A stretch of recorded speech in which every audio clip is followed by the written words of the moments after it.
Tumanging magkomento ang palasyo sa epekto ng hindi pagdalo ni dating Pangulo at ngayon Manila Mayor Joseph Estrada sa paglulunsad ng United Nationalist Alliance o UNA kahapon.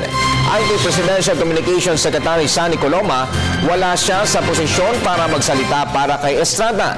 Pero aminado ang kalihim na mayroong impluwensya si Estrada sa mga Magitaan niya ito noong huling presidential elections kung saan pumangalawa si Estrada kay Pangulong Aquino. Kung napag-uusapan ang mga bagay pampolitika, hindi maaaring tawaran ang kahalagahan ng opinyon ng isang naging Pangulo ng Pilipinas. Dahil iilan lang naman ang nakatamo ng pinakamataas na posisyon na yan. Kung ang pagbabatayan ay yung mga aktual na realidad pampolitika, pansinin natin na noong 2012, si Pangulong Joseph Ejercito Estrada ang pumangalawa kay Pangulo Aquino. At nung hinangad niya yung maging alkalde, nanalo siya.